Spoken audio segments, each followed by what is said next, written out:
Doctor شوکت فاروق کا سلام پہنچے۔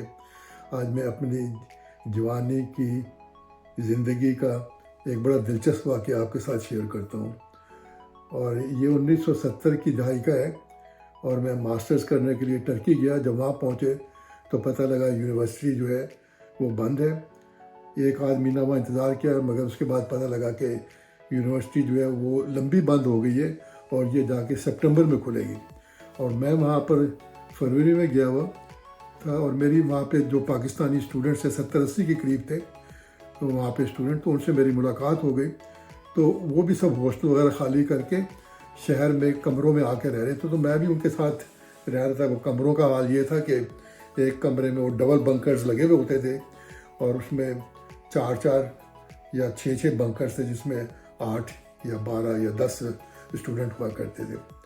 تو بہرحال وہاں ہم سب کا برا حال تھا۔ دوران ہمیں وہاں پر یہ ہوا کہ کیمبرج میں اسٹرابیری پکنگ کا جو سمر جابز ہوتے ہیں، اس میں ہمیں آفر آ گئی کہ آپ وہاں پر آ سکتے ہیں۔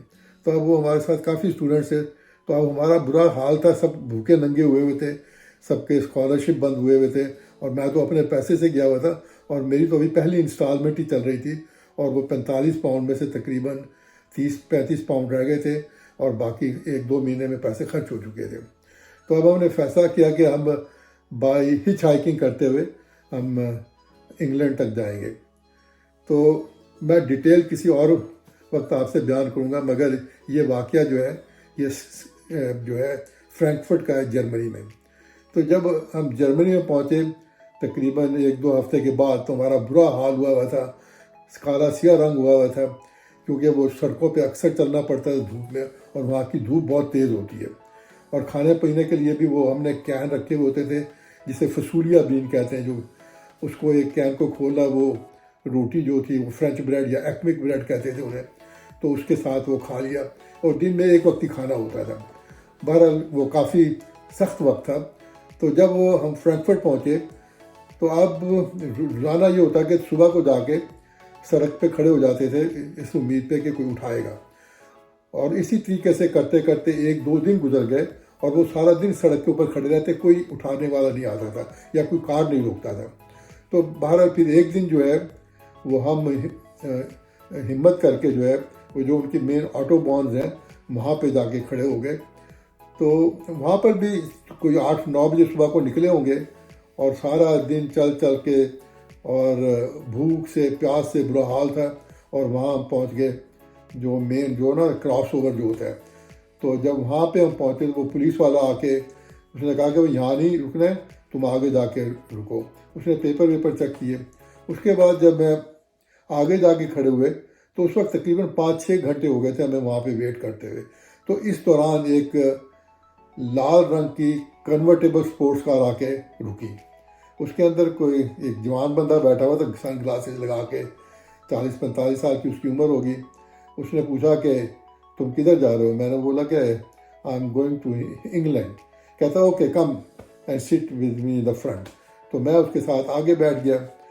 تو اس کے بعد جب ہم نے سفر کرتے جا رہے تھے تو وہاں کی آٹو بان کی بڑی جو ہے مین چیز ہے کہ وہاں پہ کوئی سپیڈ لمٹ نہیں ہے۔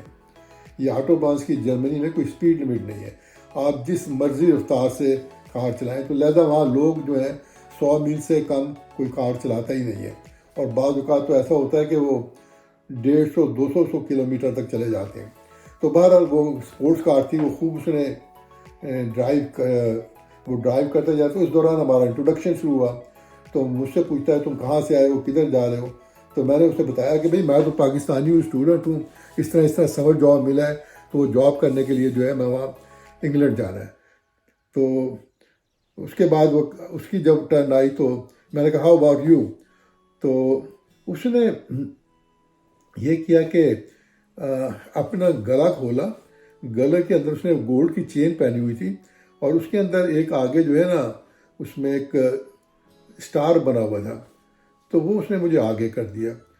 تو مجھے تو کوئی سمجھ میں نہیں آئی کہ یہ کیا چیز ہے، اسٹار اور چین کا کیا مطلب ہے۔ کہتا ہے کہ ڈو یو نو کہ this is star of David and I am a Jew. تو بہرحال میری وہ ملاقات پہلی جو ہے وہ وہاں پہ روڈ پہ اس یہودی کے ساتھ ہوئی جس نے مجھے اٹھایا، اور اس کے بعد چلتے گئے وہ آٹو بان کا، جیسے میں نے ذکر کیا، وہ بڑی زبردست ایکسپیرینس ہوتا ہے. اور اسپورٹس کار میں بیٹھے ہوئے ہو، کہاں کھانے کو نہیں مل رہا، پیاس سے برا حال، اور کہاں جو ایک دم آپ اسپورٹس کار میں بیٹھ جاتے ہو اور وہ کھلی اور تیزی جا رہے. اور یعنی ایک عجیب ہی سما تھا وہ ایکسپیرینس، جو نہیں ہوتا ہے جس وقت اسپیڈ سے جا رہے ہیں، لائٹ کی اسپیڈ سے آپ بیٹھے ہوئے اس کے اندر جا رہے ہیں. تو اس طرح کرتے کرتے جو ہے ہم وہ ایمسٹرڈیم پہنچے. اس وقت تقریباً رات ہو گئی ہوئی تھی، اور ایمسٹرڈیم بڑا روشنیوں کا شہر تھا اور بڑا خوبصورت شہر تھا. جب اس میں انٹر ہوئے تو جب وہاں پہنچے تو مجھے کہتا ہے کہ what do you want to do now, what's your programme. میں نے کہا میرا کیا پروگرام ہے، تو مجھے آگے سٹی سینٹر میں جہاں پہ ریلوے اسٹیشن وغیرہ ہوتا ہے وہاں پہ اتار دو. وہاں پہ وہ بینچ ہوتے ہیں، ہوٹل ہوتے ہیں یا ریسٹورینٹس ہوتے ہیں چھوٹے چھوٹے، وہاں پہ کہیں بیٹھ کے اپنا وقت گزار لیں گے. کہتا ہے no no no, you come and stay with me. تو وہ مجھے اپنے گھر لے گیا. تو اس کے گھر میں اس کی ایک چھوٹی سی فیملی تھی، ایک بیوی تھی اور 2 بچے تھے. بڑی جو تھی لڑکی تھی میرے خیال 12-15 سال کی عمر کی، اور چھوٹا جو تھا وہ 10 سال کا بیٹا ہوگا. تو وہاں پہ اس نے ڈنر آ گیا تھوڑی دیر کے بعد. تو وہ ڈنر کیا، اب ہماری تو انگریزی بہت ٹوٹی پھوٹی تھی، وہ ابھی بھی نہیں بولنی آتی، لیکن اس وقت تو بالکل ہی بڑا غرض تھا انگریزی کا. اور وہ اچھا بڑا بزنس مین تھا. وہ لگتا تھا کہ کہیں کیا نام ہے جنیوا وغیرہ سے ڈرائیو کر کے وہ ایمسٹرڈیم واپس جا رہا تھا. تو وہ تو بڑی اچھی انگریزی بول رہا تھا، اس کے بچے بھی بڑے اچھی انگریزی بول رہے تھے. لیکن ان کی پوری کوشش تھی کہ میں کسی طریقے سے کمفرٹیبل ہو جاؤں. اب وہ کمفرٹیبل ہم نے کیا ہونا ہے، ہماری تو زندگی ٹینشن میں گزری ہے ساری عمر، اور ٹینشنیں لی ہیں، تکلیفات میں گزری ہے. تو بہرحال وہ کھانا وانا کھایا پہلی دفعہ. تو وہ کھانا کھا کے جان میں جان آئی. اور اس کے بعد جو ہے نا وہ تھوڑا دیر بیٹھ کے ٹی وی دیکھا. اس وقت تو اتنے ٹی وی کے پروگرام بھی نہیں ہوتے تھے، وہ شاید نیوز وغیرہ اس نے دیکھی. اور اس کے بعد تھوڑی دیر کے بعد کہنے لگا کہ I am tired, I want to go to the bed, اور تم بھی جا کے جو ہے سو جاؤ. تو میرا بھی برا حال ہوا تھا، تو میں بھی وہاں پہ جا کے سو گیا. تو اگلے دن جو صبح کو اٹھے، پھر ناشتہ وغیرہ کیا. ناشتہ ان کا بڑا سادہ ہوتا ہے، وہ بس چائے یا کافی، اور اس کے ساتھ جو ہے کیا نام ہے کچھ یہ بند رکھے ہوئے ہوتے ہیں، یا اس کے ساتھ کچھ کیک کا پیس وغیرہ ہوتا ہے. تو وہ ہم نے جلدی جلدی کیا. تو کہنے لگا کہ میں آفس جا رہا ہوں، اور جو تمہاری فیری ہے وہ روٹرڈیم سے چلتی ہے، تو میں تمہیں وہاں روٹرڈیم پہ ڈراپ کر دوں گا، اور تم وہاں سے فیری لے کے آگے چلے جانا. تو بہرحال صبح اس نے جا کے مجھے وہاں روٹرڈیم پہ جو فیری کا جو ہے ان کا اسٹیشن، وہاں پہ اس نے اتارا. اور اس طریقے سے ہماری پہلی ملاقات ہوئی. تو میں بھی حیران تھا کہ دیکھیں زندگی میں اللہ کہاں کہاں سے مدد پہنچاتا ہے، اور ان لوگوں سے پہنچاتا ہے جن کو آپ پہچانتے بھی نہیں ہیں. کہ یہ بھی کیا عجب ایکسپیرینس ہے زندگی کا، کہ ایک ان نون آدمی، اور وہ بھی یہودی، اور جس کو کبھی سوچا بھی نہیں تھا کہ وہ مدد کے لیے آئے گا.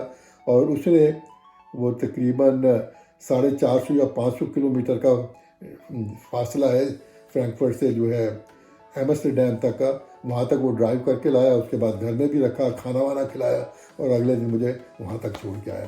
بہرحال میں نے کہا کہ آپ لوگ انجوائے کریں گے، کیونکہ جب آپ سفر پہ نکلتے ہیں نا تو آپ کو بڑے مزے کے لوگ ملتے ہیں، اور بڑی عجیب اور انٹرسٹنگ چیزیں دیکھنے کو ملتی ہیں اور سننے کو ملتی ہیں، کیونکہ ہر ایک کی اپنی کہانی ہے جس طریقے سے بھی چلتا ہے. تو میں نے کہا کہ یہ آپ سے ضرور شیئر کرتا ہوں، آپ کو ضرور پسند آئے گی. اور اگر اس کو پسند آئی ہے تو آپ اس میں ضرور اپنے کامنٹس دیجیے گا. انشاءاللہ پھر آپ سے بات ہوگی. اللہ حافظ.